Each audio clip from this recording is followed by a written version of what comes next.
네, 시청자 여러분 안녕하세요. 오늘 포럼 진행을 맡은 한양대학교 창업지원단 장상길입니다.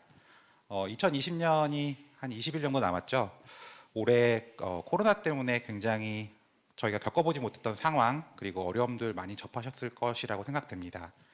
특히 지금 시청자분들 중에서 창업하신 창업자분들이 대다수이실 거라고 생각됩니다. 올해처럼 어려운 상황 속에서도 열심히 사업 이끌어 오시느라고 고생하신 대표님들 정말 수고 많으셨습니다.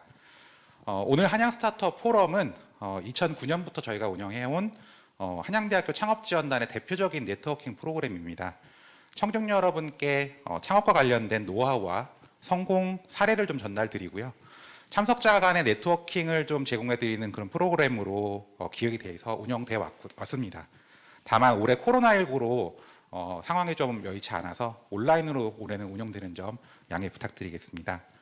오늘 46회 한양 스타트업 포럼 계륵 같은 창업 아이템 피봇이 답일까라는 주제로 포럼을 진행해 주실 강사분 잠깐 소개를 해드리겠습니다. 이분을 대표하는 수식어에는 한국 최초라는 문구가 자주 등장합니다. 2016년 삼성전자 출신이시고 사내벤처 프로그램인 C랩 여러분 잘 아실 거라 생각됩니다. C랩을 통해서 허몬이라는 인공지능 앱으로 창업을 하셨고요. 2017년에 세계 3대 음악 박람회로 알려진 미뎀랩 여기서 한국팀 최초로 또 우승을 하신 이력이 있으십니다. 그리고 2018년도에는 100대 3이라는 진짜 어마어마한 경쟁률을 뚫고 미국 UC 버클리에서 운영되는 엑셀러레이터인 버클리 스카이덱 프로그램의 한국 스타트업으로는 최초로 선정되셔서 투자도 받으시고 인큐베이팅 프로그램도 수혜받으신 경험이 있으십니다. 오늘 특강사이신 에딘메이트를 운영하고 계시는 쿨젠 컴퍼니 최병익 대표님을 소개해드리겠습니다. 대표님 안녕하세요. 네, 안녕하세요. 네, 저는 소개받은 쿨잼의 최병익입니다. 오늘 불러주셔서 너무 감사드리고요. 계륵 같은 창업 아이템 피봇이 답일까? 라는 주제로 한번 말씀을 드려보고자 합니다. 계륵은 삼국지에 나오는 고사에 있는 건데요. 닭의 갈비인데 큰 쓸모는 없으나 쓸모나 이익은 없으나 버리기는 아까운 것을 비유하는 고사성어입니다. 혹시 여러분이 지금 하고 있는 창업 아이템이 계륵으로 느껴지지는 않으십니까? 그렇다면 제 얘기를 한번 귀담아 들어주시면 도움이 될 거라고 저는 확신이 듭니다. 저에 대한 소개를 잠깐 드리면요. 앞에서 되게 어마어마한 사람인 것처럼 소개를 해주셔서 몸둘 바를 모르겠는데 그러니까 소개를 이제 드리는 이유는 그냥 이런 배경을 가진 사람이 하는 얘기구나 정도로 참고를 해주시면 좋을 것 같고요. 제가 하는 얘기가 무슨 뭐 절대적인 것도 아니고 일개 좀 과정을 거쳐온 사람이 하는 이야기는 어떤 걸까? 뭐 이런 걸 참고하기 위해서입니다. 삼성전자에서 스핀오프를 했고요. 뭐 나오자마자 시드 투자 유치했고 미뎀랩에서 이제 우승하고 버클리 스카이덱도 선발이 되고 그러고 나서 한 창업을 한 게 2016년 이제 11월이었는데 2018년 6월이니까 1년 반 정도 후에 1차로 피벗을 한번 했습니다. 허몬이라는 아이템을 사운드업으로 이제 피벗을 했고요. 그다음에 미국으로 진출하면서 본사를 이전하고 또 미국에서 프리 시리즈 A를 투자 유치를 했었습니다. 그러고 나서 작년 9월에 사업 아이템을 한 번 더 피벗을 해서 사운드업을 에딘메이트로 이렇게 지금 바꿔서 메인 아이템을 바꿔서 운영을 하고 있고요. 딱 1년 전이네요. 2019년 12월에 회사에 딱 2명 남았습니다. 저랑 파트타이머 한 분 이렇게 해서 2명 남고 회사를 다 이렇게 떠나는 그런 슬픈 일이 있었고요. 그 이후에 이제 첫 달 매출이 에디메이트 12월부터 시작을 했는데 287만 원을 기록하고 딱 지금 이번 달 매출 아마 지금 10일인데 5천 넘게 찍고 있어요. 그래서 아마 무난히 1억은 달성할 것 같습니다. 그래서 제가 이제 사업을 한 게 이제 4년 조금 넘었는데 피벗을 2번을 하면서 이게 어떤 시점에 피벗을 하는 게 맞고 피벗을 또 과연 해야 될까? 그런 것에 대한 고민을 많이 했었던 것 같아요. 그래서 제 경험담을 조금 나누도록 하겠습니다. 여러분 지금 현재 하고 계신 사업 아이템이 잘 될 거라고 확신하십니까? 이게 청중이 있었으면 좀 이렇게 좀 여쭤보고 싶어요. 아마 방에서 혼자 듣고 계신 분 스스로 한번 소리내어 답해 보실래요? 잘 될 것 같으십니까?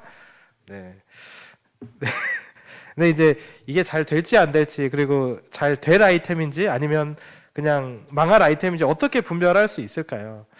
뭐 이게 딱 정답이 있는 건 아닌데 제가 경험했던 사례는 사실 그렇습니다. 이게 사운즈업이라는 이제 서비스가 BGM 서비스거든요. 그러니까 유튜버들에게 배경음악을 AI로 만들어주는 서비스이고요. 그다음에 에딘메이트는 유튜버들에게 영상 편집을 해주는 서비스였어요. 그래서 저희도 이제 사실 둘 다 성장 그래프를 그리고 있었어요. 둘 다 잘 될 것 같았고 사운드업은 조금 먼저 시작했기 때문에 매출을 이미 내고 있었고 에딘메이트는 검토 단계였는데 그러면은 제 입장에서도 사운드업이 잘 될 수도 있지 않아? 라고 생각을 할 수도 있고 에딘메이트는 너무 얼리 스테이지인데 피벗하는 게 맞나? 라는 이제 내부의 고민도 있었고 저도 모르잖아요. 그래서 저희는 타임박스를 딱 정해놓고 3달 후까지 두 서비스의 매출을 비교를 해서 그때 당시에 사운드업 PM이랑 저랑 제가 에딘메이트를 맡고 사운드업 PM이 이제 사운드업을 맡아서 두 개 비교해서 대결을 하자. 근데 이게 왜냐면은 한 회사가 두 가지 서비스를 지속하는 건 되게 어려운 일이잖아요. 그러니까 하나로 이제 몰빵을 하는 게 중요한데 그래서 그 승부에서 에딘메이트가 더 좋은 성장세를 보이고 많은 이제 반응들을 이끌어내서 사운드업은 사실 돈을 벌고 있었고 심지어 계속 성장을 하고 있었는데도 불구하고 접었어요. 왜냐면 이제 원칙을 정해놓고 뭔가 밀리면은 접기로 그래서 사운드업을 이제 접은 사례가 있는데 중요한 거는 어떤 원칙을 정하고 그게 시간이 됐건 아니면 어떤 매출의 달성치 매출이 아니어도 KPI 같은 것들을 정해놓고 이 시간 안에 이것들을 도달을 하지 못하면 그냥 이거는 접는다. 그러니까 그런 시간에 대한 데드라인이 없어서 이게 잘 될지 안 될지 그냥 차일피일 계속 그냥 기다려보고 혹시나 이제 수동적으로 감이 위에서 떨어지지 않을까? 뭐 그렇게 이제 생각하기 때문에 피벗을 하기도 그렇다고 이걸 계속 추진하기도 되게 어려운 상황에 봉착하지 않나라는 생각이 들어요. 그래서 좀 시간을 정해두시는 게 좋을 것 같아요. 지금 아이템이 언제까지 예를 들어 이제 지금이 2020년 12월이니까 뭐 3개월 후 또는 6개월 후 아니면 더 빨리 사실 빠를수록 좋은데 한 달 후까지 어떤 내가 그러니까 세팅해 놓은 성과를 달성하지 못하면 그냥 안 한다. 그걸 팀원이랑도 같이 공유를 하고 그 뭔가 이렇게 시간에 대한 그러니까 그 타임에 대한 뭐 매출이든 KPI에 대한 달성 목표를 좀 정하면은 분별하기 쉽지 않을까. 근데 이제 그걸 어길 수도 있잖아. 했는데 달성을 못했지만 그래도 더 해보고 싶다고 그러면은 그때 대한 또 어떤 컨센서스를 형성해서 결정하고 해야 될 텐데 일단 목표를 정하고 가는 게 좋지 않을까라고 생각이 들었습니다. 그 보니까 좋은 아이템이 그러니까 사실 저도 여러 아이템들을 이제 검토를 하면서 보니까 특성들이 있어요. 그러니까 떡잎부터 조금 다르긴 해요. 그러니까 어떤 아이템이든 키우면 좋은 아이템이 된다기보다는 반응이 다르게 나오는데 좀 이런 특성들이 있습니다. 그러니까 매출이 자연스럽게 성장을 해요. 그러니까 자연스럽게가 중요한데 막 그 인풋을 집어넣어서 마케팅을 하고 열심히 팔러 다니지 않아도 한 번 샀던 고객이 또 사고 옆 사람에게 추천하고 그래서 고객이 늘어나는 그러니까 올가닉 그로스가 계속 있는지 근데 그게 매출이어야 한다는 거죠. 매출이 자연스럽게 성장하든지.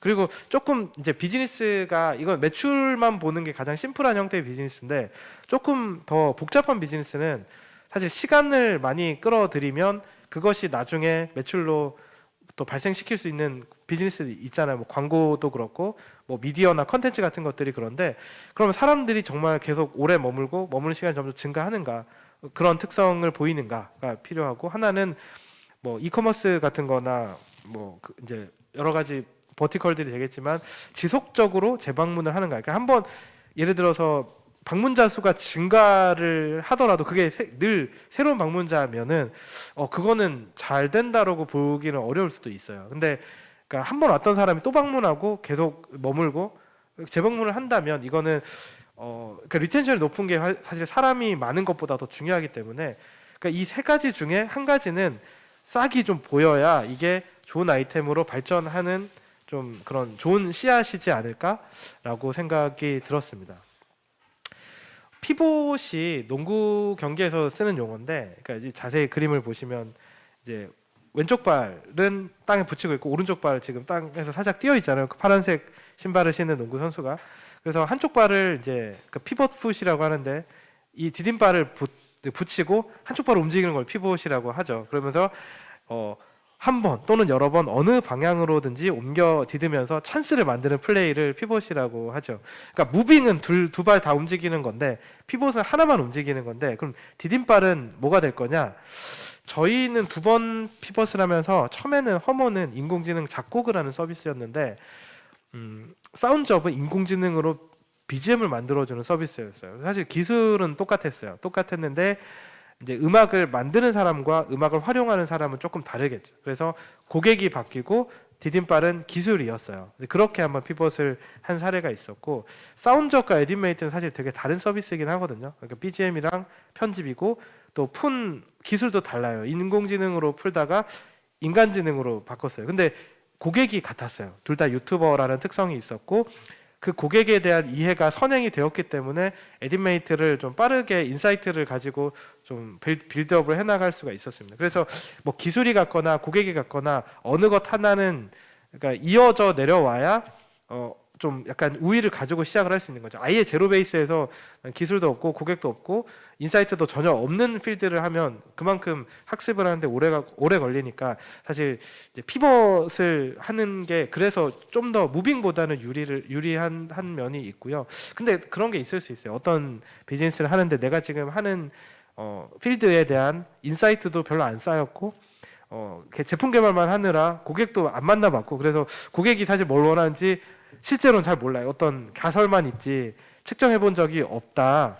그리고 기술 기반의 어떤 서비스도 아니었다라고 하면 그러면 피벗을 할 게 없죠. 한 디딤발 자체가 없으니까 아예 그냥 처음부터 새로 하셔도 무방할 것 같습니다. 그래서 사업 아이템을 이렇게 이제 새로 발굴을 한다라고 하면 그게 피벗이 됐든 완전히 뉴 아이템이든 첫 번째 단계는 해결이 필요한 문제를 고르는 거죠. 어떤 문제가 정말 해결했을 때 밸류가 높을 것인가를 잘 찾아야 되고요. 두 번째는 그러면 그 문제를 어떻게 좀 차별화된 솔루션으로 개발을 할 것인가. 그러니까 이 개발은 뭐 엄청난 프로덕트를 만든다기보다는 최소한의 기능만 갖춘 MVP를 이제 만드는 것이고요. 그 다음에 이걸 가지고 고객 개발을 해야 되는 건데 이거 아마 100번도 넘게 보신 어떤 플로우일 것 같아요. 근데 이제 문제는 실제로 이렇게 잘 못 하시는 분이 되게 많았고요.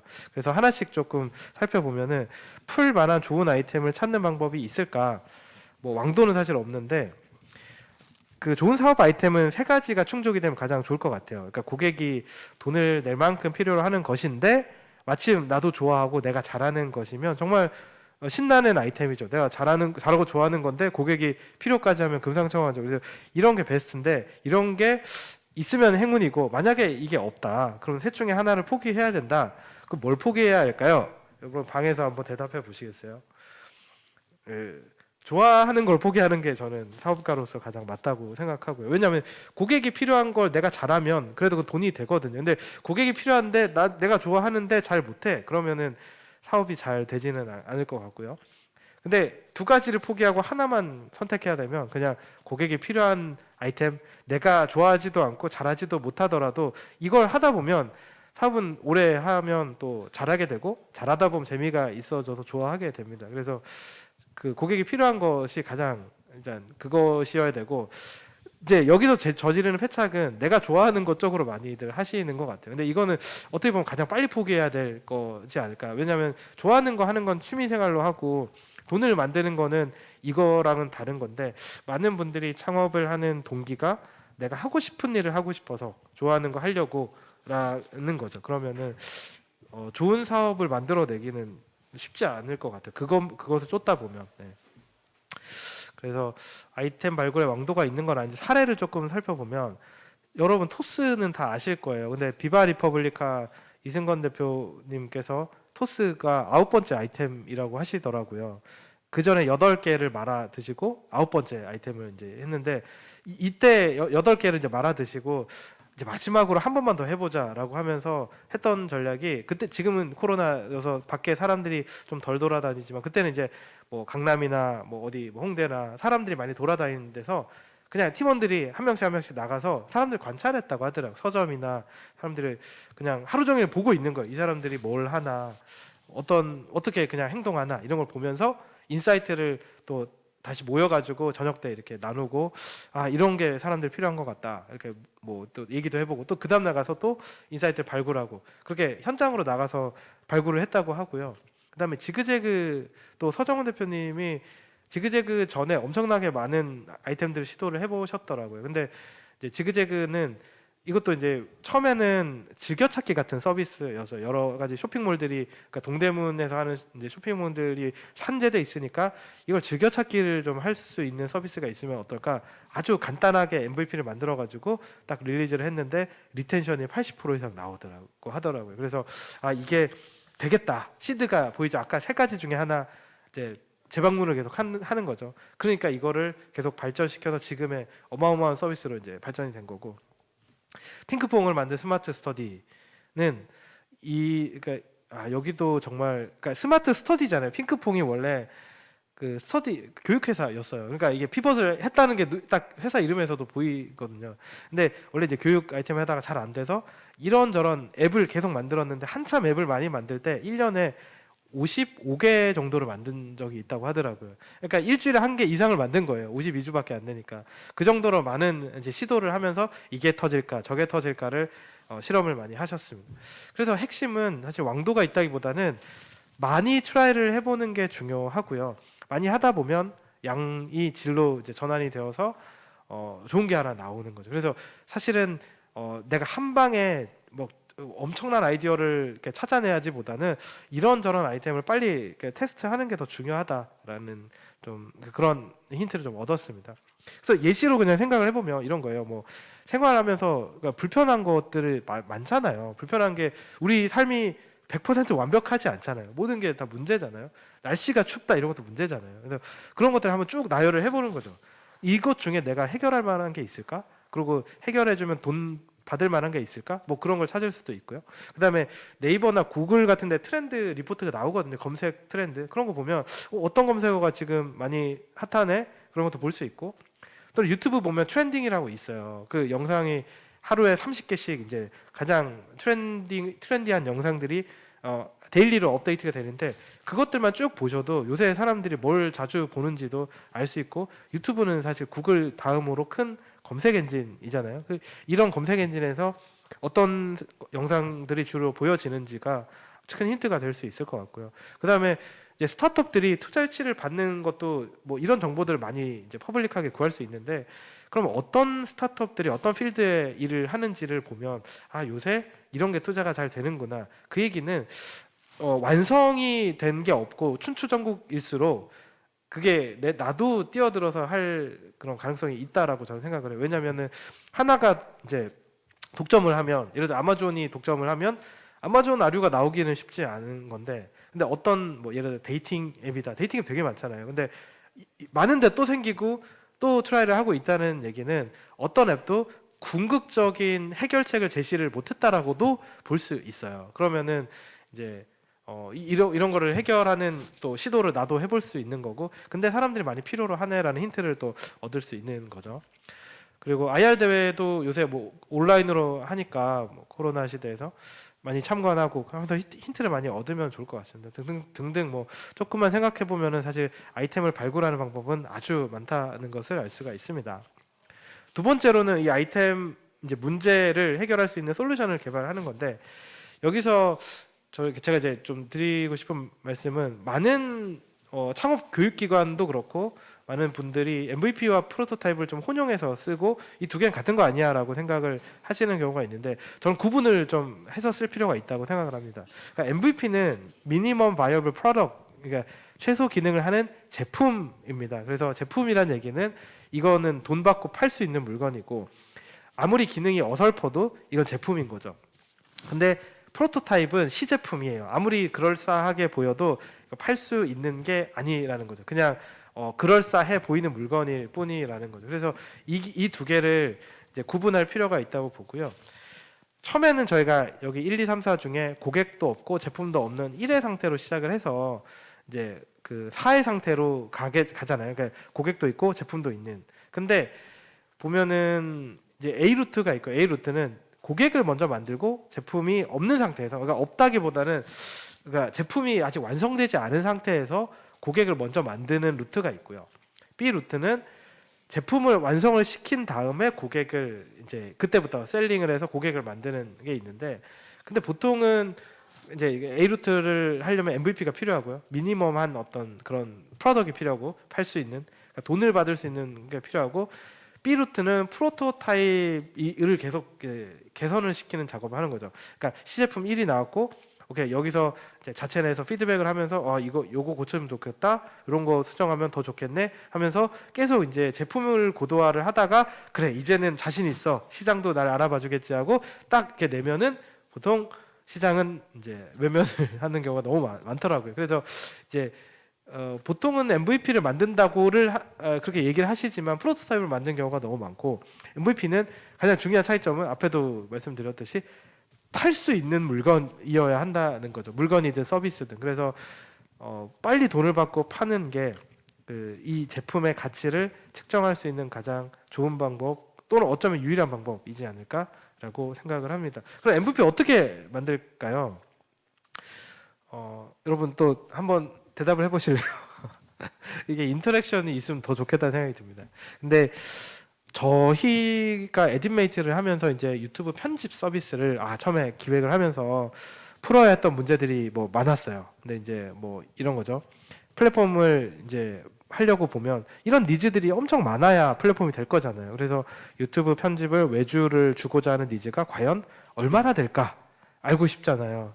그래서 뭐 재능마켓 크몽 숨고 같은 데서 이제 편집을 맡기고자 하는 사람과 편집을 하고자 하는 편집자들의 어떤 그 정보들을 가지고 와서 무료로 한번 연결을 시켜 봤어요. 그러면서 이분들이 어떤 정보를 가지고 주고받고 어떤 정보로 견적을 책정하고 이런 이제 학습을 하는 거죠. 그 다음에 두 번째는 포트폴리오가 저는 이제 영상 편집자가 아니어서 제가 편집한 포트폴리오가 없었거든요. 근데 유료로 고객을 만들어야 되니까 그러면은 저같이 아무 히스토리가 없는 사람한테 어떻게 돈을 줄까? 이제 그런 고민을 하다가 그러면 샘플 편집이라는 거 1분짜리를 만들어 가지고 3명한테 받아서 고객한테 딜리버리를 하면서 이 3개 중에 마음에 드는 걸 골라보세요 하면은 고객도 선택권을 주니까 만족을 할 거고 에디터들도 사실 저희가 이 풀에 있는 퀄리티가 높은 에디터들을 유입을 계속 시켜야 될 텐데 이 3개를 중에 선택이 되는 사람은 잘하는 사람이라는 걸 또 알 수 있는 거죠. 그래서 그러니까 이 에디터 풀도 퀄리티도 관리를 하면서 또 고객도 만족을 시킬 수 있는 뭐 그런 방안들을 이제 구상을 했고요. 그다음에 플랫폼의 영원한 숙제 이제 그 유튜버들은 돈을 적게 주고 싶은데 편집자는 돈을 많이 벌고 싶고 근데 플랫폼도 수익을 내야 되고 그러면 이게 다 모순인데 가능할까? 그래서 이제 편집자 풀을 아주 최상급만 선발을 해서 가격을 일단 2~3배로 세팅을 하고 그다음에 이 가격에 동의를 하는 프리미엄 타겟만 대상으로 이제 서비스를 시작을 했고요. 그다음에 거래 단위가 그전에는 월급을 주거나 아니면 단건으로 맡기는 방식밖에 없었는데 뭐 한 10건, 많게는 50건 이런 식으로 먼저 그 프로젝트를 받아서 건당으로 차감하는 방식으로 하면 일단 뭐 업로드 쉴 때는 돈이 안 나가서 좋고 또 에디터들도 좀 안정적인 뭐랄까 안정적이지만 또 매이진 않은 월급으로 하면 아예 이제 한 사람에게 귀속이 되어 버리는데 좀 자유로우면서도 안정적인 거를 취할 수 있으니까 그래서 이런 고민들을 하면서 MVP를 어떤 정책으로 만들어야 될까를 이제 가설을 계속 세워가는 거죠. 그래서 이제 저런 질문에 대한 답을 하기 위해서 고객들 인터뷰도 해보고 또 무료로 매칭도 해보고 이제 거기서 얻은 이제 어떤 일말의 인사이트로 MVP를 개발했어요. 근데 MVP가 이제 요구 사항들이 있잖아요. 예를 들면은 뭐 유튜브 영상 편집 뭐 플랫폼이다 그러면 랜딩 페이지가 필요하고 또 이 그 편집자와 그 클라이언트 간의 커뮤니케이션을 할 수 있는 어떤 시스템도 있어야 되고 그다음에 파일도 주고받아야 원본 파일을 주고받는 시스템이 있어야 되고 그다음에 계약도 체결할 수 있어야 되고 견적도 발송하고 결제도 할 수 있어야 되고 고객 관리 시스템을 만들어서 내부적으로 어드민 툴을 이제 뭐 돌리고 그렇게 필요하죠. 그래서 이거를 이제 개발을 한다고 하면 이렇게도 할 수 있잖아요. 뭐 이런 이제 사업 계획서를 들고 가서 어떤 정부 지원 과제나 아니면 민간 지원에 이제 어플라이를 하고 IR 대회를 나가서 저희 이런 거 할 겁니다. 돈 주십시오 해가지고 이제 IR 자료 만들고 뭐 그렇게 해서 선발이 또 어렵게 해서 막 경쟁률을 뚫고 선발이 돼서 막 1억 정도를 이렇게 유용을 할 수 있게 돼서 외주를 주거나 아니면은 개발자를 뽑아서 이런 걸 다 만드는데 한 1년을 이렇게 쓸 수도 있는데, 근데 그렇게 해서 만드는 게 사실 MVP가 아닌 거죠. 거의 프로토타입에 가까운 거고, 이걸 이제 거의 바로 활용을 할 수 있게 그렇게 이제 구성을 할 수 있어요. 예를 들면은 랜딩 페이지를 윅스로 제작을 하루 만에 했고요. 커뮤니케이션은 카카오톡 우리 쓰고 있는 메신저가 있는데 그걸 빌려 쓰면 되고, 파일 전송도 드랍박스 G 드라이브 같은 거 있는데 드랍박스가 더 빨라서 이걸 추천을 또 드렸고, 계약 체결은 처음에는 아예 체결을 안 했어요. 그냥 우리 신뢰로 합시다 뭐 이렇게 했고, 지금은 계약을 다 이제 체결하고 있긴 한데 그렇게 시작을 했고, 견적도 구글 문서를 익스포트를 하면 또 그 템플릿을 만들면 되니까, 그리고 결제 시스템도 뭐 PG사를 붙이고 뭐 개발을 하는 게 아니라 그냥 계좌이체, 그러니까 사실은 계좌이체가 뭐 팬시하진 않아도 필요하면 계좌이체 하거든요. 그래서 계좌이체만으로 월 매출 1억은 무난히 지금 달성하고 있기 때문에, 이게 계좌이체 때문에 고객이 이거 우리 걸 구매하지 않을까 두려워할 필요가 없는 게, 오히려 좋은 솔루션이면 계좌이체임에도 불구하고 이렇게 산다면 이거 편하게 카드 결제까지 되게 만들어주면 얼마나 더 많이 살까, 이렇게 생각하면 이제 아이템 발굴하는데 되게 좋은 거죠. 그 다음에 고객 관리는 구글 시트, 그 스프레드 시트를 쓰시면 돼요. 그래서 이렇게 정책만 정하고 있는 것들 조합하면 MVP가 나오죠. 이거는 프로덕이라고 볼 수는 없는데, 이게 무슨 뭐 우리 자체 뭐 파일 전송 시스템이나 커뮤니케이션 시스템을 개발한 것도 아닌데 이미 물건을 팔고 서비스를 돈 받고 제공할 준비가 끝난 거죠. 그럼 이게 MVP가 되는 거예요. 그래서 이런 식으로 저희도 이제 했고, 그러니까 저희만 그렇게 한 게 아니라 그런 사례들은 되게 많습니다. 예를 들어서 이제 팔로알토 딜리버리가 그 지금 도어대시, 미국의 배달의 민족의 미국판인데 곧 이제 IPO를 한다고 하죠. 근데 이 사이트가 도어대시의 정말 원형과 같은 사이트예요. 이게 그 스탠포드 학부생, 그러니까 컴공 학부생들이 만든 사이트인데, 그 홈페이지 빌더 툴을 이용해 가지고 1시간 만에 만든 홈페이지라고 합니다. 여기 보면은 딱 어떻게 쓰는지가 나와 있죠. Pick your food. 그냥 푸드 골라서 전화해라. 그러면 갖다 줄게. 1, 2, 3단계 되게 간단하잖아요. 그래서 전화번호 있고 밑에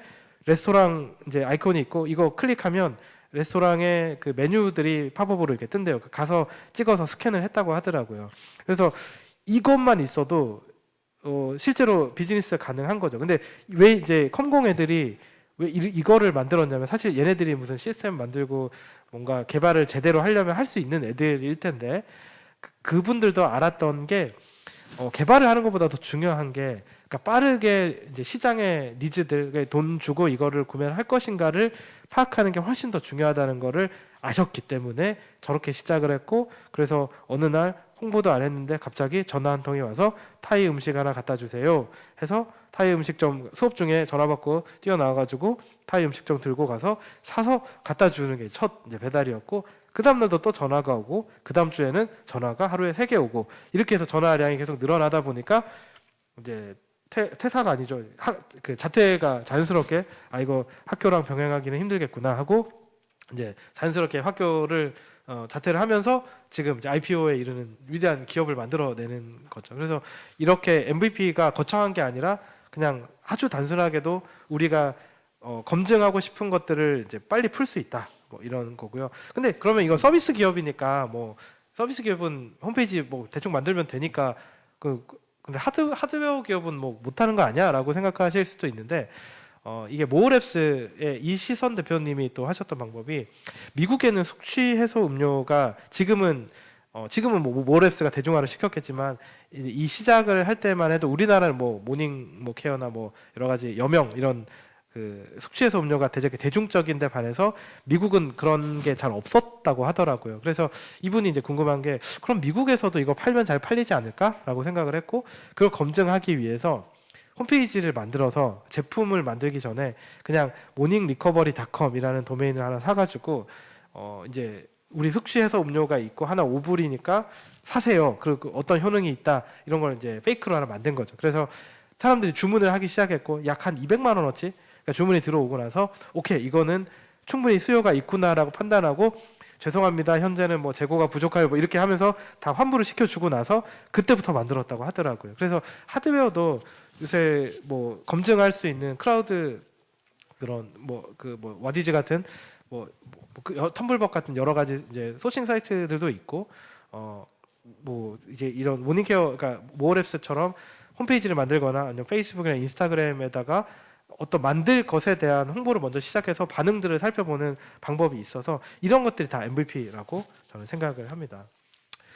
그리고 중요한 건 이제 가격이 제품의 가장 중요한 피처인데 왜냐면은 돈을 받고 팔아봐야 제품이 정말 가치가 있는지 측정할 수 있기 때문입니다. 왜냐하면 그 우리가 살아가면서 수많은 가치들이 있잖아요. 뭐 햇볕, 뭐 사랑, 우정, 뭐 이런 거 다 가치들인데 사실 영리 기업에서는 우리가 제공하는 게 진짜 가치가 있나라고 측정할 수 있는 유일한 방법은 돈을 매겨 보는 거죠. 그래서 이거 10만 원인데 사실래요? 라고 했을 때 구매를 하면 우리가 제공한 가치가 10만 원보다 높구나라고 측정이 되는 거죠. 그래서 가격을 매기지 않고 무료로 무언가를 제공을 하는 거는 사실은 제품의 가치를 측정할 수가 없는 방법인 것 같아요. 그래서 저는 좀 성공 확률을 높이기 위해서 처음부터 우리가 제공하는 핵심 가치에 대한 가격을 매기고 시작을 하는 게 좋다고 생각을 합니다. 100억을 벌려면 1억 원짜리를 100개를 팔거나 아니면 뭐 100만 원짜리를 10,000개 팔거나 1,000원짜리 1,000만 개 팔아야 되죠. 그러니까 수요와 공급은 보통 수요와 가격은 반비례하잖아요. 그러니까 가격이 높으면 수요가 줄어들 거고 가격이 낮으면 수요가 늘어날 건데 그러면은 가격을 0으로 세팅을 해버리면 이제 이론적으로 수요가 무한대가 되겠죠. 그러니까 그 무한대로 늘어나서 사실 이제 가치를 테스트할 수 없고, 그러니까 이 말은 뭐냐면 우리가 어떤 서비스를 무료로 제공을 했을 때 막 사람들이 많이 써요. 근데 그렇다고 해서 이게 잘 될 거냐라고 확신하기는 어쩌면 어려울 수도 있다. 물론 뭐 시간을 많이 할애를 하는 비즈니스가 된다거나 고객이 그리고 또는 뭐 재방문율이 높다거나 하면 이거를 가격으로 전환시킬 여지가 있지만 근데 그 시간이나 재방문율 자체가 또 매출은 아니기 때문에 결국은 또 기업은 매출을 내야 되고 하니까 그러니까 돈을 받아봐야 실제로 이게 가치가 있는지를 알 수 있다는 거죠. 네, 그렇고요. 그러면은 적정 가격을 찾는 방법이 과연 있을까? 제가 요새 자주 이용하는 바나프레소의 아메리카노가 1,800원이더라고요. 근데 신라호텔은 같은 아메리카노가 18,000원이거든요. 그러면은 아메리카노의 적정 가격은 도대체 얼마일까? 사실 그런 게 없죠. 그냥 그 누군가 시장을 만들고 그 가격을 설득을 하는 거죠. 뭐 스타벅스는 뭐 4,000원이고 뭐 어떤 데는 심지어는 6만 원짜리 그 커피를 파는 데도 있어요. 근데 그러면은 뭐가 적정 가격일까? 사실은 없고요. 찾아가는 최적의 가격을 찾아가는 과정만 있을 뿐인데 두 가지 어프로치가 있는 것 같아요. 하나는 낮은 가격으로 시작을 해서 점점 높여가는 방법이 있고 두 번째는 높은 가격으로 시작해서 점점 낮춰가는 방법이 있어요. 근데 이제 개인 1인 기업이나 뭐 프리랜서 같은 경우는 공급량의 그 유리천장이 있잖아요. 내가 쓸 수 있는 시간이 24시간밖에 없고 예를 들어 그중에 한 10시간을 맥스로 하루에 일을 할 수 있다면 뭐 제가 예를 들어 강연자다. 뭐 그게 직업이다라고 하면 강연자로서 쓸 수 있는 시간은 한정돼 있는데 그러면은 뭐 저를 몸값을 매긴다면 처음에는 낮게 해서 그 시간들을 뭐 쭉 이제 다 채우고 나서 그러면은 점점 높이면서 이 시간을 이제 대체를 시켜가는 방법이 있겠죠. 왜냐하면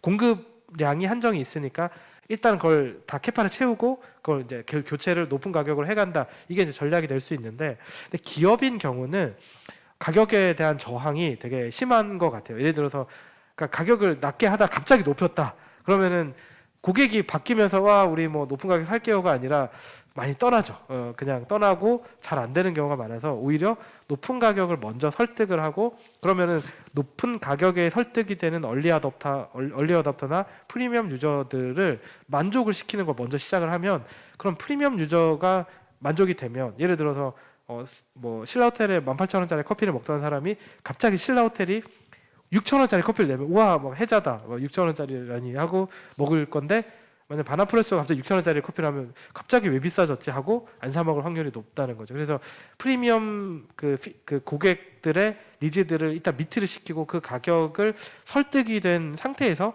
낮은 가격으로 확장을 하는 거는 기업 입장에서는 오히려 이게 더 이제 쉽고 좀 처음엔 어렵지만 확장하기 좋은 전략이 아닐까 뭐 그렇게 저는 생각을 합니다.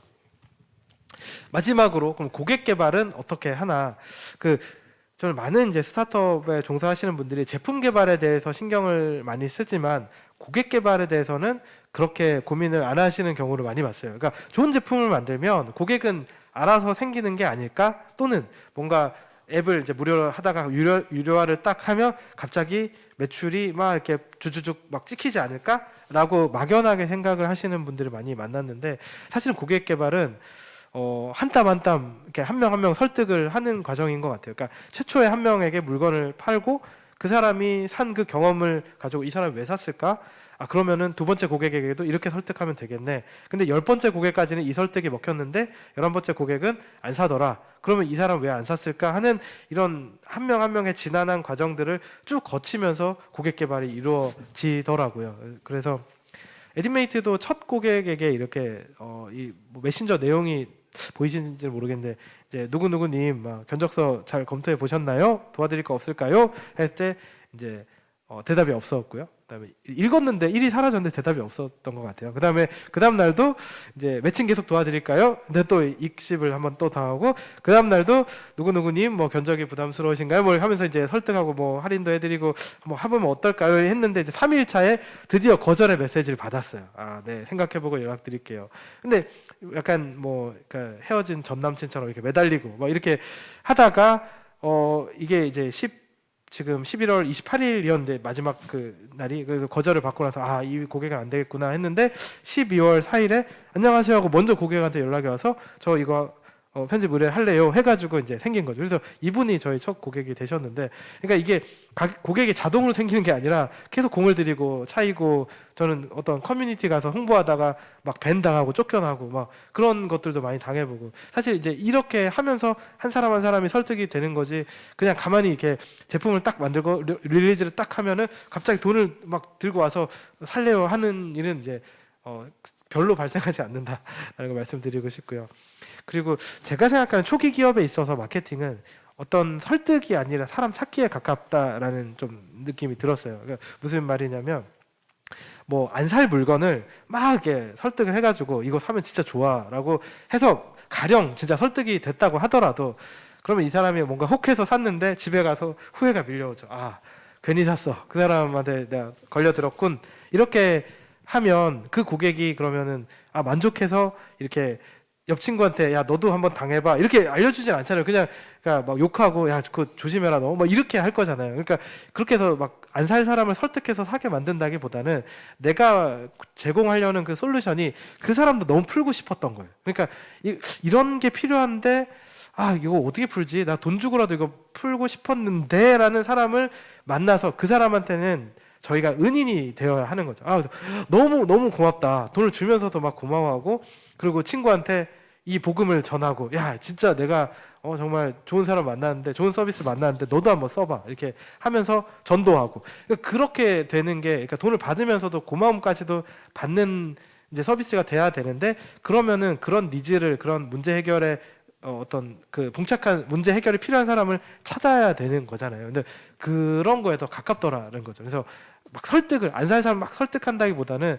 이미 내가 제공하려는 서비스를 필요로 하는 사람을 찾아다니는 그래서 그게 초기 기업에 있어서 마케팅이고 좀 홍보이지 않나. 그걸 어떻게 할 것인가를 고민해야 되는 거죠. 뭐 페이스북이나 인스타그램을 돌려보는 수도 있고 아니면 그런 커뮤니티를 찾아볼 수도 있고 아니면 뭐 사람을 소개시켜 서 이렇게 만나면서 다닐 수도 있고 아니면 뭐 찾아가서 뭉전박대를 당하거나 뭐 그런 게 다 방법이 될 수 있겠죠. 그래서 고객 개발을 해야 되는 거죠. 그래서 이제 말씀드린 문제를 선정하고 정말 간단하게 뭔가 있는 솔루션들 개발해서 개발도 아니고 MVP를 하나 만들어 가지고 이제 고객을 설득해서 돈을 받아 보면 그러면 이게 되는 아이템인지 안 되는 아이템인지가 보일 거고 그럼 이 과정을 빠르게 반복을 하는 수밖에 없는 것 같아요. 그렇게 해서 뭐 이게 타율이 예를 들어 10%면은 뭐 실제 야구에서는 3번 만에 홈런이나 안타를 못 치면 내려가야 되지만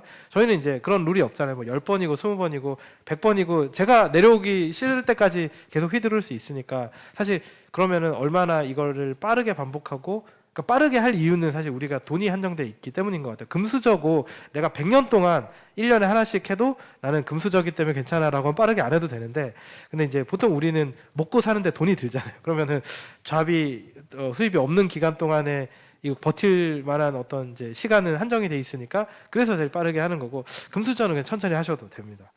네.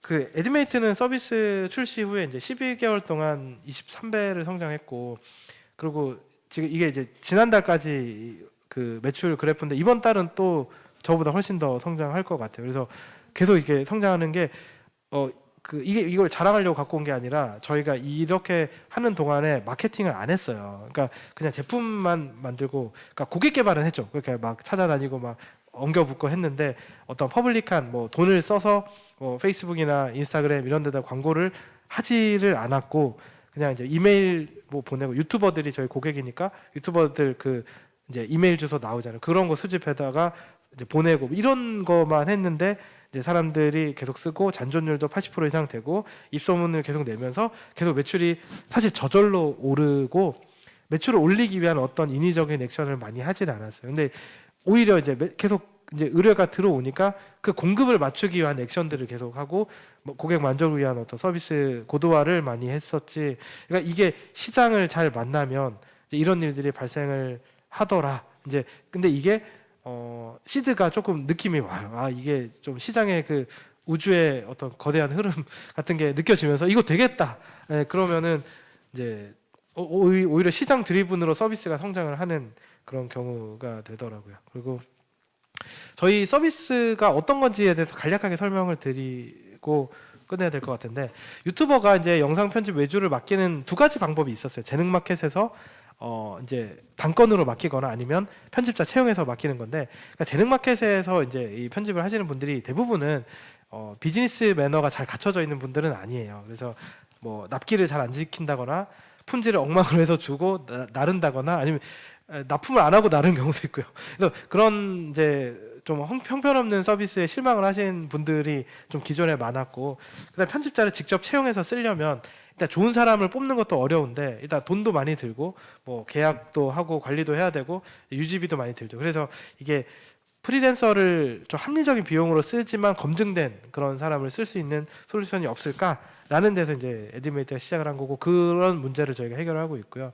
그래서 좀 다른 거는, 프리랜서 에디터를 쓴다는 거는 이제 재능 마켓이랑 비슷한데 이 중에서 정말 잘하는 분들만 저희 플랫폼에 남아 있고, 근데 그렇게 하려면 사실 에디터들이 원하는 건 돈이잖아요. 그래서 돈을 이제 다른 플랫폼들은 뭐 4만 원, 5만 원 받을 때 저희는 20만 원 이상씩 한 건에 그렇게 받을 수 있게 하면 이게 이제 이걸로 전업이 가능한 거죠. 저희 플랫폼에서 지금 열심히 그냥 일주일에 한 2개, 3개 하시는 분들은 200~300만 원씩 지금 벌어 가시거든요. 그러면은 전업으로 해도 일단 먹고 살 수 있으니까 이제 서비스에 대한 퀄리티를 계속 이제 올리는 거죠. 그러니까 뭔가 좀 납기도 잘 하시고 뭔가 이제 서비스 질을 계속 올리기 위한 이제 전문성을 계속 갖추기 시작하면서, 그러니까 또 서비스가 프리미엄이 되고, 그러니까 프리미엄이 되니까 이 높은 가격이 또 설득이 되고, 이런 선순환이 계속 일어났었고요. 그 다음에 개인의 이제 프리랜서들이다 보니까 저희가 그 채널을 이제 저희는 또 데이터를 이용해서 뭐 태그 정보나, 그다음에 저희가 이제 자체적으로 스코어링한 정보들을 이용해서 웨이티드 뭐 썸 이런 걸 해가지고 최적 에디터를 추천하고, 예를 들어 부동산 채널이면 부동산 포트폴리오가 있고 젊고 뭐 남성이고 뭐 이런 것들을 조합해가지고 에디터 추천했을 때 이제 이거 개인이 하기는 어려운데 저희 회사가 하니까 이 잘 워킹을 하고, 그다음에 계약 관리나 이행 관리, 뭐 중간에 뭐 일정이 갑자기 변경돼서 급하게 에디터는 작업을 못 하는데 업로드는 해야 되고, 그런 데서 교체해주고 뭐 이런 것들 저희가 매니지먼트를 좀 해주니까 고객 만족이 아주 많이 됐었습니다. 그래서 그 나머지 시간이 좀 많이 가서 간략하게 조금 이제 몇 가지만 더 말씀을 드리면, 그 투자를 비롯해서 사람들이 많이 이제 원하는 것들이 좀 어떤 의미인지를 조금 말씀드리고 싶어요. 그래서 투자를 받는다는 게 그냥 꽁돈이 생겼다 이런 게 아니고, 사실은 이제 회사에 다른 이해관계자 생긴 거거든요. 그러니까 창업자는 어떻게 보면 그렇게 빠르게 성장하지 않아도 상관없어요. 그러니까 잘 먹고 잘 살면 되는데, 네, 투자자는 뭐냐면은 사실 돈을 넣고 결국은 어떤 시간 안에, 그 펀드는 다 그 기한이 있잖아요. 그래서 그 기한 안에 어떤 돈을 챙겨 나오는 게 목적이에요. 그래서 그 이해관계가 어쩌면 동일할 수도 있고 다를 수도 있어요. 그래서 나와 다른 이해관계. 나는 막 천년만년 갈 회사를 세우고 싶었는데 이 투자자는 빨리 엑시트해서 나한테 리턴을 안겨달라고 할 가능성이 높죠. 왜냐하면은 원래 펀드가 그 목적으로 생긴 거니까 그런 거기도 하고 또 그만두는 것도 내 맘대로 그만둘 수 없어요. 예를 들어서 나 회사가 잘 되고 있는데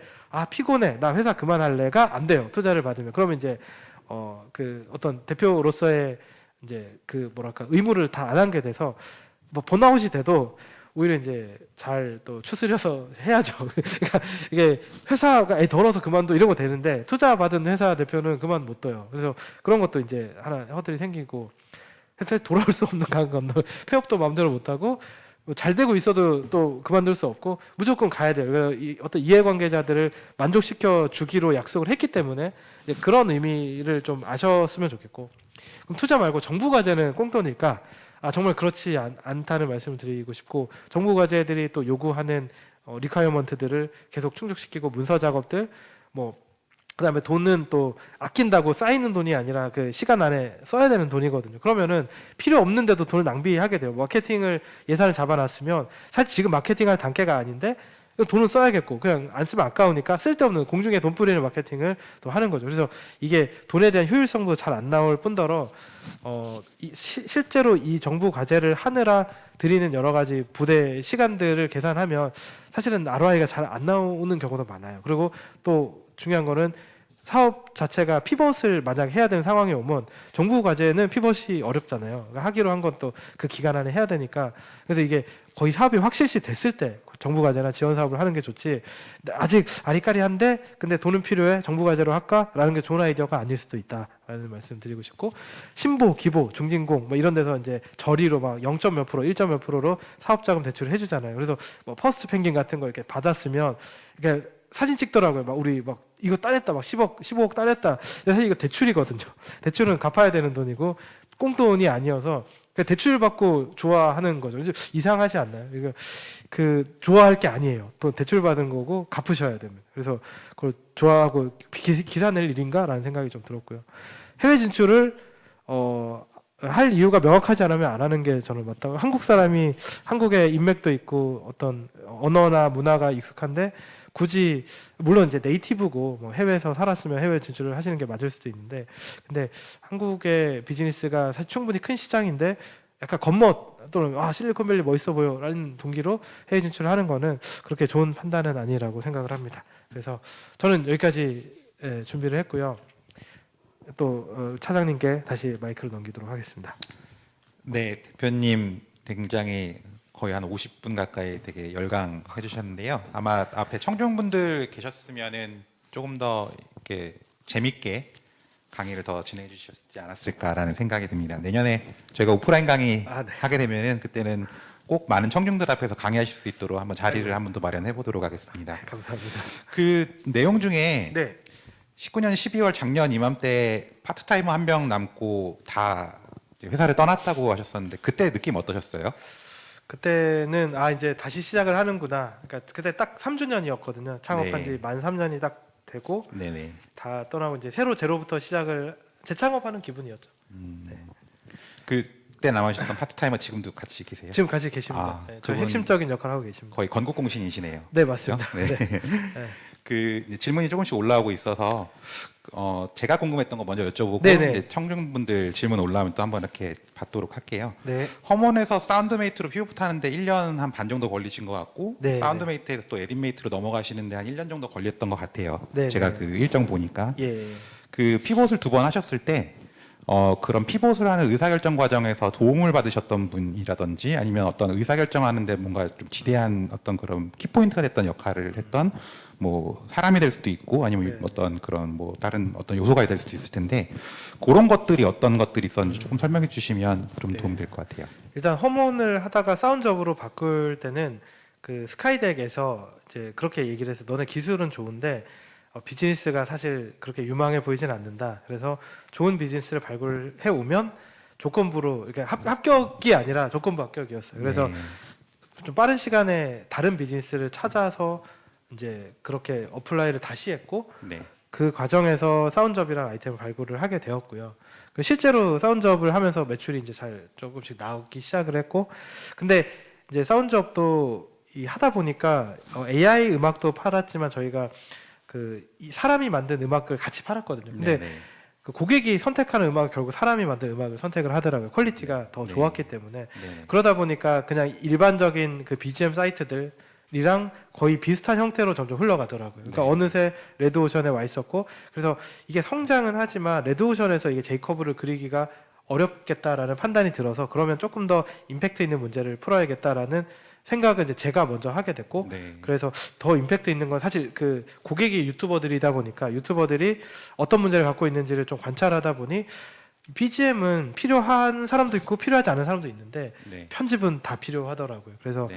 편집을 하면은 더 임팩트가 있을 거다라는 좀 아이디어를 가지고 피벗을 했었습니다. 굉장히 그 시장 그런 변화, 흐름이나 이런 것들을 본인이 잘 캐치하신다라고 생각 드시나요? 그렇지는 않으세요? 그렇지 않고 그냥 어떻게 살아남아야 되니까 네. 돈 되는 걸 계속 찾고 그랬어요. 절박함이 네, 이렇게 네. 이끌어준 것 같다 이런 네, 말씀이시죠? 네, 네.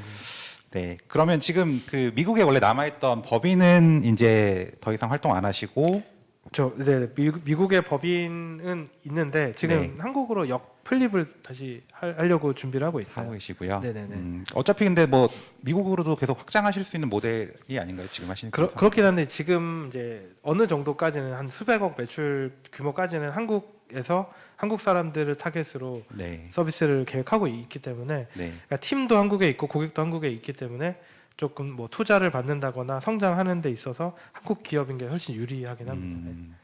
뭐 12월 한 달 동안 매출 1억 정도 찍으실 것 같다라고 하셨는데 네네. 내년도는 대략 어느 정도 생각하고 계세요? 한 30억 정도 생각하고 30억 있습니다. 정도요. 네. 아, 대단합니다.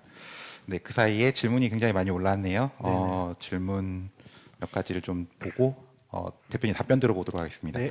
초기 고객 100명은 어떻게 모으셨나요?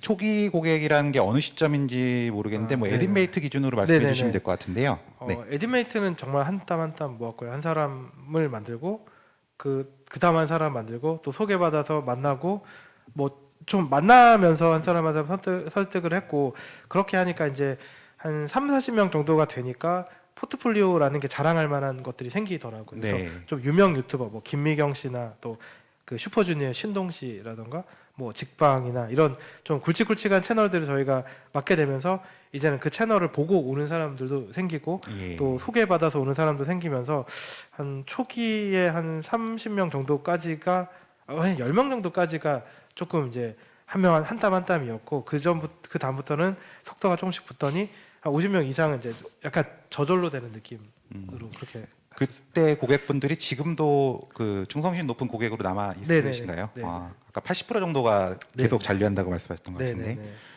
그렇군요. 이 질문은 조금 재밌는 질문인데요. 삼성 다니시는 게 힘드셨나요? 아니면 창업하는 게 힘드셨나요? 힘들었던 게 좀 달랐던 것 같은데 저는 그러니까 업무 강도는 당연히 창업이 훨씬 높고요. 그러니까 삼성은 그러니까 자기 일만 하고 퇴근하면 되잖아요. 근데 그렇죠. 근데 회사는 이제 큰 기업이니까. 근데 그럼에도 불구하고 퇴근을 뭐 11시, 12시에 많이 했었는데 근데 창업을 할 때 저도 1년 차 때는 뭐 밤을 일주일에 한두 번은 샜던 것 같고 네. 그러니까 새려고 센 게 아니라 그냥 필요한 일을 하다 보니까 밤이 새지는 경우가 많았고 그렇죠. 근데 그럼에도 불구하고 제가 이제 좀 개인적으로 스트레스 받으면 막 위염이나 어떤 이제 소화기 계통의 병이 자주 걸리는데 네. 삼성 다닐 때는 자주 아팠거든요. 네. 근데 창업하고 나서는 그런 속병이 다 사라졌어요. 그러니까 힘이 들어도 덜 힘이 들었어요. 재밌게 일을 주도하면서 하셔서 그래서 그러셨을 그런 것 있겠죠. 같아요. 네. 시키는 일 하신 게 아니라 네네네. 회사 같은 데처럼. 네. 네, 뭐 대부분 요거 가늠하는 게 굉장히 어려울 거예요. 직장 생활이 힘드냐, 창업이 힘드냐 네. 이거에 대한 답은 사실 뭐 좀 없는 것 같긴 한데 네, 네. 그런 뭐 하여튼 답변을 주셨고요. 네. 제가 아까 드린 질문이랑 비슷한 질문인데 아마 이제 허몬이나 아마 사운드업 이런 것들에 기존에 투입한 뭐 리소스라고 표현되어 있지만 뭐 네네. 돈도 들어갔을 거고 사람도 뽑으셔서 투입하셨을 거고 네네. 어쨌건 그런 거에 최적화돼 있을 텐데 피벗 하시면서 뭐 그 결정할 때 기준점 네네. 이런 게 있었을까요? 라는 질문이네요. 네.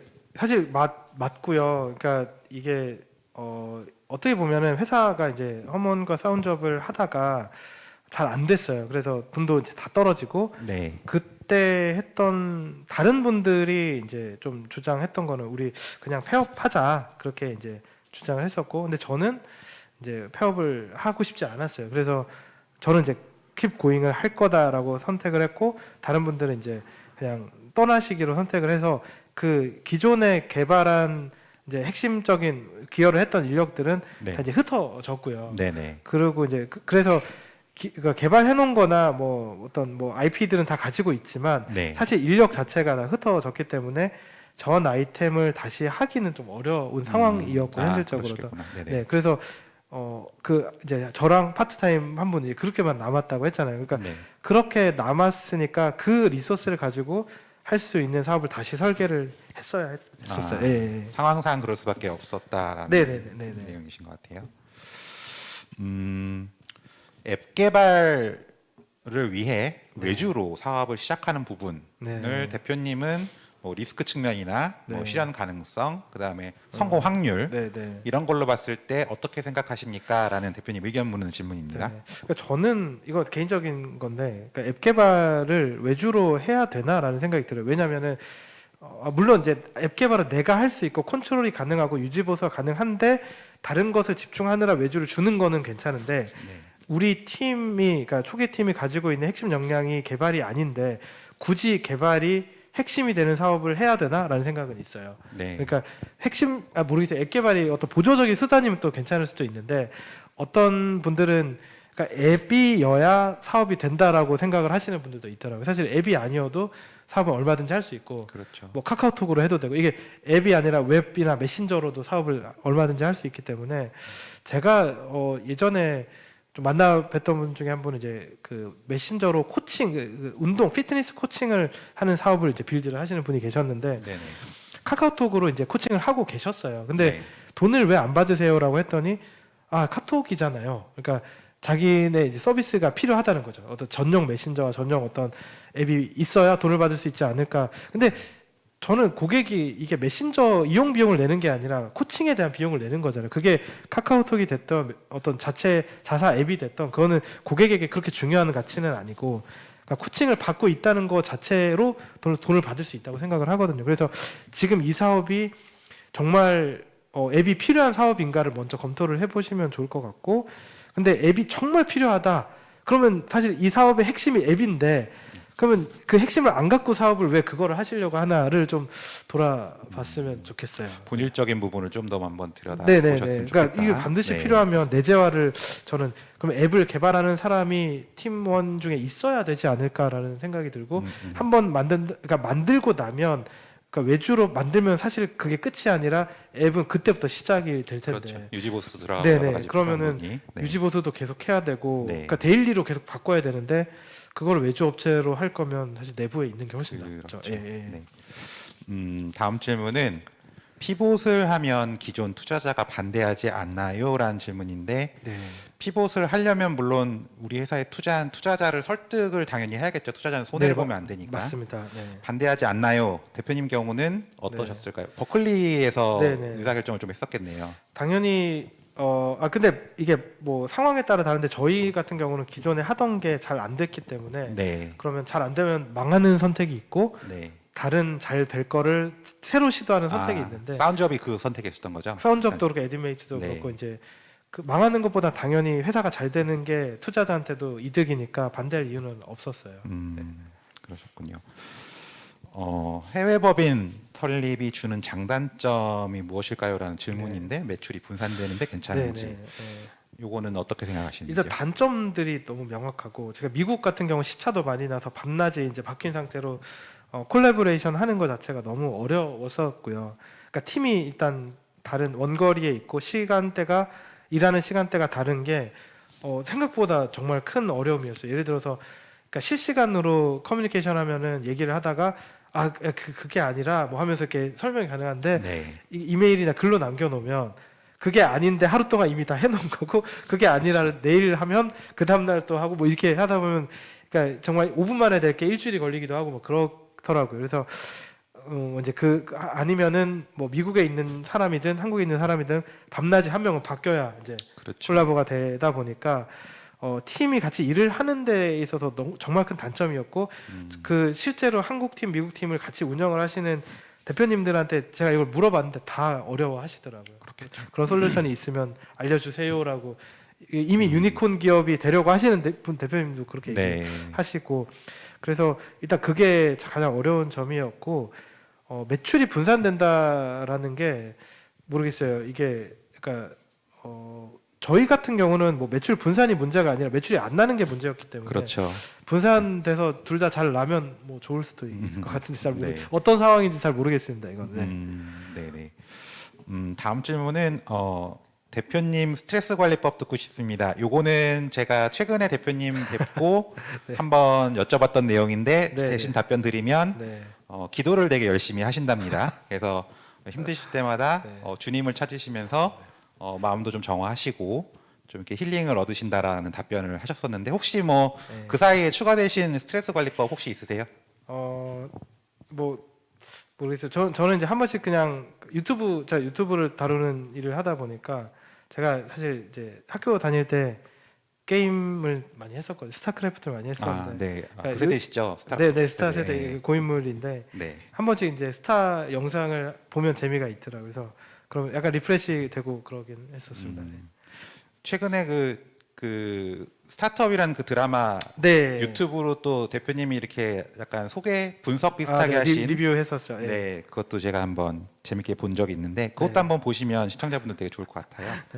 감사합니다. 네. 다음 질문은 요즘 기업의 사회적 책임이 큰 이슈다. 근데 배고픈 스타트업은 언제 어떤 방법으로 이런 것들을 행하는 것이 맞다고 생각하시나요? 돈을 벌기 시작해야 사회적 책임도 기업이 질 수 있을 것 같은데 네. 질문이 굉장히 고난이도 그러네요. 같아 네, 보입니다. 네, 네. 대표님이 생각하셨을 때 약간 사회적 기여를 언제 어, 사회적 가치를 언제쯤 스타트업이 해야 되냐? 그러니까 스타트업의 단계고 사회적 이슈를 정말 크게 생각하시는 창업자라면 그냥 아이템 자체를 사회적으로 뭔가 큰 문제를 해결할 수 있는 것으로 하면 더 좋지 않을까라는 생각이 들고요. 그러니까 기존 사업이 있는데 예를 들어서 뭐 그런 거죠. 유한 킴벌리 우리 강산 푸르게 하면은 네. 유한 킴벌리가 환경을 보호하는 회사 같지만 사실은 나무 배서 사업을 하는 거 환경을 파괴하는 기업이거든요. 예. 그렇죠. 그러니까 이제 그러면은 사업은 환경을 파괴하는데 사회 공헌 활동을 많이 하면 그 무슨 소셜- 네네네네. 그러니까 물론 이제 좋은 기업이긴 한데 네네. 그래서 그렇다면 아예 비즈니스 구조 자체를 사회적으로 뭔가 좀 책임을 다 할 수 있는 구조로 처음부터 설계를 하면 더 좋지 않을까? 소셜 저는- 벤처나 뭐 이런 창업 네네. 기업들이 이제 이런 것들이 해당되는 거고 사실 네, 그렇지 네. 않으면 네네네. 대부분의 스타트업은 우선은 생존이 문제니까 맞아요. 네. 우선은 뭐 돈을 벌고 네네네. 어떤 그런 기업 가치를 창출하는 활동이 좀 더 중요하지 않겠느냐라고 네. 생각이 됩니다. 네네 맞습니다. 네. 다음 질문은요. 에리메이트의 2021년 계획. 아까 제가 비슷하게 여쭤봤지만 내년 일단 매출 30억은 찍으신다고 하셨고 네. 내년에 그럼 뭐 그거 이외에 또 뭐 구체적인 뭐 서비스 확장 계획이라든지 뭐 네. 새로운 뭐 제품 개발이라든지 이런 것들이 있으시면 짧게 네. 네 말씀해 주시면 좋을 것 같아요. 짧게 네. 일단은 저희 그 서비스 자체를 계속 그 고도화하는 작업을 하고 있고요.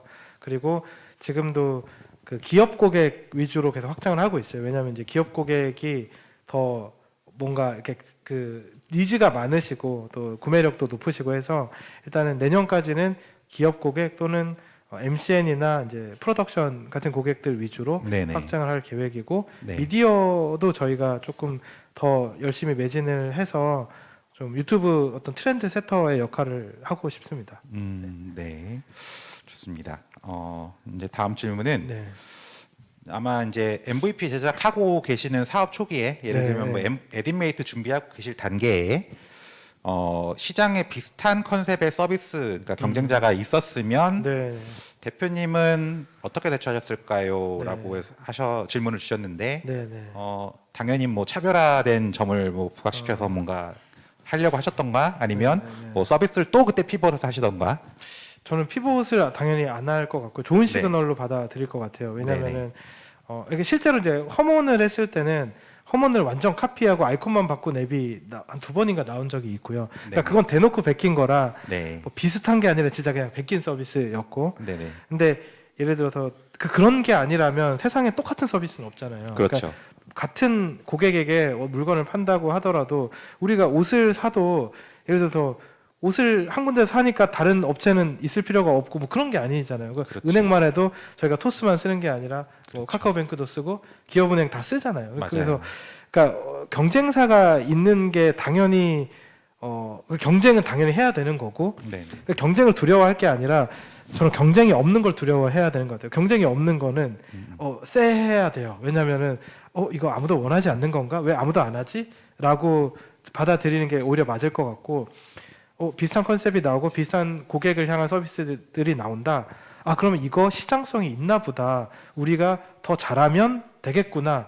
오히려 한 가지 리스크를 좀 줄여준 거. 왜냐하면 고객이 있을까가 더 큰 리스크고 그것이 줄어들면 이제는 잘 만들기만 하면 되는데 네. 고객이 있는지 없는지 모르는 상태에서 서비스를 하면 고객도 만들어야 되고 잘도 만들어야 되니까 그렇죠. 더 어려운 거죠. 그래서 오히려 경쟁 구도면 좋지 않을까. 더 네. 아예 정말 매혹적이거나 네네. 아예 시장에서 네. 관심이 없거나 둘 그렇죠. 중에 하나이지 예. 않겠냐. 예전에 아사다 마오가 김연아 때문에 더 열심히 했다 뭐 이런 인터뷰를 본 적이 네. 있는데, 그러니까 호날두 메시가 서로 경쟁하면서 막 이렇게 더 잘하잖아요. 그렇죠. 근데 그러니까 경쟁자가 없으면 내가 더 돋보일 수는 있겠지만, 네. 근데 본인의 발전이나 서비스의 발전은 더 가져오니까 저는 경쟁자가 있는 것 자체는 아주 호재다라고 받아들이면 좋을 것 같고, 그리고 경쟁자 너무 의식할 필요도 없고 그냥 고객의 만족에만 집중을 하면 경쟁자는 어느새, 그러니까 경쟁자를 보고 있을 시간이 없잖아요. 우리 서비스 하기도 바쁜데. 그렇죠. 그러면은 어느새 우리가 잘하고 있다면 그냥 경쟁자를 돌아보면 저 뒤에 있을 가능성이 높겠죠. 네. 역시 사업의 본질이 더 중요하고 네. 거기에 집중하다 보면은 경쟁자는 크게 뭐 개의치 않아도 될 것 같다라는 네네네. 말씀이신 것 같아요.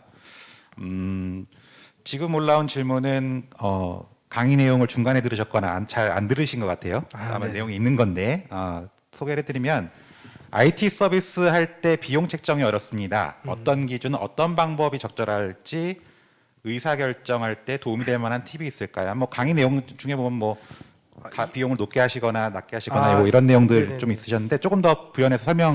이게 비용이 부탁드릴까요? 이제 들어가는 비용 책정을 얘기하시는 건지 아니면 서비스의 가격 책정을 얘기하시는 건지. 서비스 가격이 아닐까요? 가격. 네. 네. 만약에 가격이라고 하면은 이제 좀 높게 받으시는, 그러니까 그 트라이를 해보시는 게 더 좋다고 생각을 해요. 그러니까 왜냐하면 가격을 높일수록 고객이 줄어들잖아요. 그러니까 타겟이 줄어들 텐데, 그러면은 그 이제 얼리 어답터들을 만족을 시키고 또 초기 고객, 또 프리미엄 고객들을 만족을 시키는 것이 확장하기 훨씬 더 좋은 전략이라, 그러니까 또 포지셔닝 자체를 프리미엄으로 할 수 있고, 그래서 좀 되도록 예를 들어서 IT 서비스가 네. 뭐 어떤 게 있을까요? 갑자기 뭐 생각하려니까 뭐 없는데, 예를 들어서 지금 뭐 앞에 촬영자가 계시는데 촬영해 주는데 10만 원을 달라고 하는 사람도 있을 수 있고 1,000만 원을 달라고 해주는 사람도 있을 수 있잖아요. 그렇겠죠. 근데 그러면 1,000만 원을 먼저 불러보라는 거죠.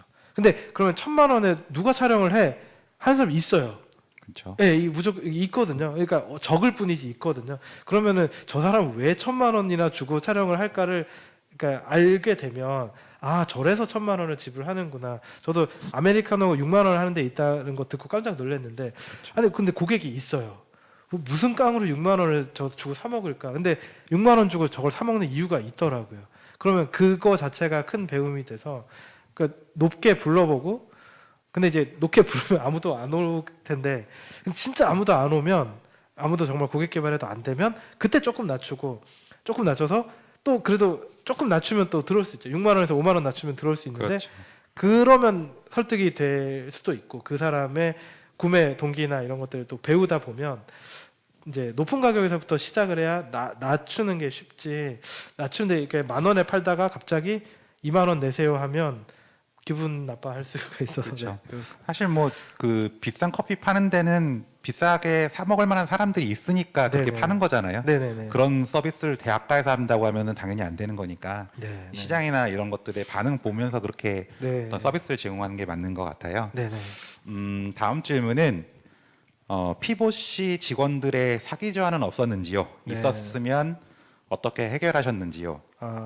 사실 사기 저하가 당연히 있고요. 왜냐하면은 그 피봇을 한다는 행위 자체가 그러니까 기존에 있던 서비스는 뭐 예를 들어서 뭐 이제 저희 사운드업은 그 서비스를 개발하는 사람, 뭐 디자인을 하는 사람, 마케팅을 하는 사람 이제 각 롤들이 이미 다 나눠져 있고 그 롤은 전문가들이 하는 거잖아요. 근데 피봇을 한다는 거는 새로운 아이템을 발굴하는 활동이기 때문에 네, 전문가들이 자신의 전문성을 쓰는 활동이 아니죠. 그러니까 예를 들어 개발자한테 지금 사실 초기니까 개발할 게 없잖아요. 그렇죠. 그러면은 고객 상담을 좀 해주실래요? 뭐 이렇게 할 수, 왜냐면 회사엔 또 그게 필요하니까. 번외 업무를 해야 되는 네네네. 상황인 뭐 거죠. 우리 고객 인터뷰가 필요한데 디자이너한테 좀 인터뷰 한 우리 이번 주에 몇 건만 해볼까요?라고 하면 갑자기 이제 자기 롤이 바뀌죠. 그렇죠. 그러면 그거에 사기 저하가 당연히 되고요. 그렇죠. 그래서 해결은 잘 못했던 것 같아요.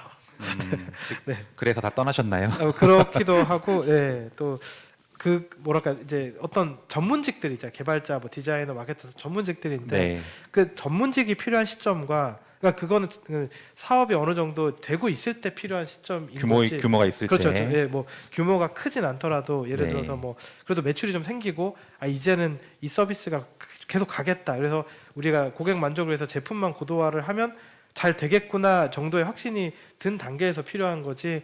그러니까 처음에 발굴하고 이거 어떻게 될지 모르겠고 과연 이 서비스가 먹힐지 안 먹힐지 모르는 상태에서 전문직이 사실은 할 일이 별로 없거든요. 그렇죠. 네.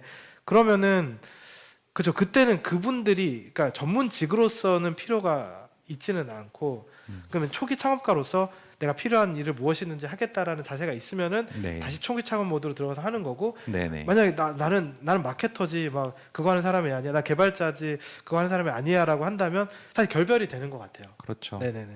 핏이 안 맞. 지금 우리 사업화 단계랑은 핏이 안 맞으니. 다른 잡인 것 같아요. 그렇죠. 네네. 네, 맞습니다.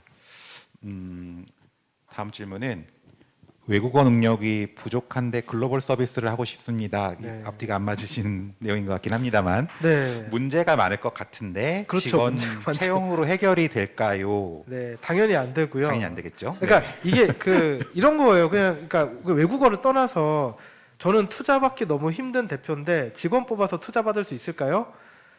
그 한국어여도 그 사람이 그렇게 투자 받을 수 있을 정도로 제품에 대한 고민을 잘 하시고 빌드업을 하시는 분이면 왜 직원으로 일을 할까요? 그러니까 그분이 창업을 하셔도 될 정도. 그러니까 외국인이 그러니까 언어도 이제 우리가 자연스럽지 않다고 하셨으니까 그러면은 이 외국인이 정말 잘하는 사람인지 나한테 거짓말을 하고 있지는 않은지 이런 거 분별할 수가 없을 텐데 그런 사람이 잘하기가 어렵고 거의 불가능하고 실제로도 이런 트라이를 한 사람들이 많이 있었어요. 그 전에도 이제 내가 영어를 못하니까 외국인을 대동하면 되겠지. 그리고 외국인도 막 주도적으로 미국 사람 같은 경우는 막 의견도 내고 막 여기는 문화가 달라서 그렇게 하면 안 돼. 막 이렇게 해야 돼. 해서 믿고 다 따라했는데 망한 경우가 되게 많거든요. 그렇죠. 그러니까 결국은 어떤 핵심적인 문제 해결은 창업자가 해야지. 그 외국어가 부족해서도 아니고 정말 창업자가 풀어야 될 문제는 누구도 대신 풀어줄 수는 없는 것 같아요. 그렇죠. 그래서 그 어디를 가던 대표자가 다 보는 거예요. 책임지고 다 네네. 활동을 해야 되는 건데 뭐 외국 사람들 만났을 때 같은 경우도 대표가 피칭하지 않는데 직원이 그렇죠. 피칭한다라고 하면 사실 신뢰도나 이런 것들이 많이 떨어질 수도 있고. 물론 뭐 통역을 할 수도 있고 아니면 그렇죠. 피칭 전문가가 네. 내가 하고 싶은 얘기를 대변할 수는 있겠지만 네네. 근데 핵심적인 전략이나 뭐 어떤 그렇죠. 전략은 사실 핵심 인력이 갖고 있어야 되고 그렇죠. 그런 건 위임은 좀 어렵지 않을까라고 생각합니다. 맞습니다. 네. 네. 그 가격 측정님이 질문이 자꾸 올라오시는데, 네네. 네. 외국에서 투자 받는 것에 대한 장단점. 네, 아마 버클리에서 네. 투자 받으셨을 때의 장단점이 어떤 것들이 있으셨냐라는 질문이신 것 네네. 같아요. 네. 네. 장점은 당연히 해외 진출을 하려고 했는데 외국에서 투자가 시작됐다는 것 자체가 그 이제 그 외국 투자자는 또 이 회사를 망하지 않게 하기 위해서 다른 투자자 소개시켜주고 또 도와주고 뭐 이런 이제 커넥션 얻은 건 되게 큰 장점인데 저희 같은 경우는 외국에서 투자를 받았지만 다시 이제 그 아이템이 잘 안 됐고 한국으로 다시 돌아왔잖아요. 근데 그랬을 경우 좀 애매해지기는 해요. 그러니까 왜냐하면 이게 한국 투자자도 있고 미국 투자자도 있는데 네. 저희가 글로벌 기업 정도로 큰 사이즈가 아니면 너네 네. 한국 기업이냐 미국 기업이냐 했을 때 저는 사실은 한국 기업이거든요. 그러면 미국 투자자는 좀 애매하죠. 네. 뭐 지금 해외 투자 받으신 그쪽 그 기관이나 이런 관계자분들하고 커뮤니케이션은 가끔 하세요? 한 번씩 아예. 이제 물어오고요. 뭐 어떻게 되고 있냐, 매출은 어떻게 되고 있냐. 그래서 당연히 리포트를 할 의무가 있기 때문에 네. 잘 하고 있습니다. 그러시구나. 네. 그 스카이덱 그 대표 네네. 펀드 매니저분 네네네. 그분하고 커뮤니케이션 네. 하신다는 말씀이시죠? 네. 그러시군요. 네, 뭐 질문이 일단은 여기까지 올라왔습니다. 네. 대부분 아마 궁금하신 내용들은 다 질문을 하신 것 같고 강의 내용은 이제 계속 저희 채널에 또 업로드가 돼서 보실 수 있으니까 강의 내용 보시다가 혹시 궁금하신 내용 있으시면은 뭐 게시글에다가 질문을 남겨주시면 대표님께서 들어와서 가끔 보시고 답변해 주셔도 좋을 것 같습니다. 알겠습니다. 네, 뭐 어쨌든 오늘 수고해 주셔서 굉장히 감사드리고요. 아, 감사합니다. 네, 그 계속 지금 코로나 확진자 수가 뭐 600명 넘어서 뭐 지금 뭐 1000명 가까이 될 거다라는 안 좋은 소식도 계속 들리고 있고 해서 사회적 거리두기도 사실 2.5단계로 격상되고 지금 연말이지만 사실 상황이 조금 많이 좋진 않네요. 그래서 그 청중 여러분 모두 좀 건강 조심하시고 올 한 해 며칠 안 남았지만 마무리 잘 하셨으면 좋겠습니다. 아마 방송 끝나고 나면 개별적으로 안내가 나갈 텐데 프로그램 만족도 조사가 아마 링크로 발송이 되실 겁니다. 저희가 프로그램 만족도 조사를 잘 해주셔야 프로그램 기획할 때 참고해서 다음 프로그램을 좀 더 좋게 기획할 수 있으니까 적극 참여 부탁드리겠습니다. 오늘 46회 포럼은 마무리를 이렇게 하고요. 내년도 21년에 47회 한양 스타트업 오픈 포럼은 저희가 특강을 오프라인으로 할 수 있도록 했으면 하는 바람이 있습니다. 그래서 내년도에 또 밝고 활기찬 모습으로 찾아뵙도록 하겠습니다. 네, 오늘 대표님 수고해 주셔서 감사합니다. 감사합니다.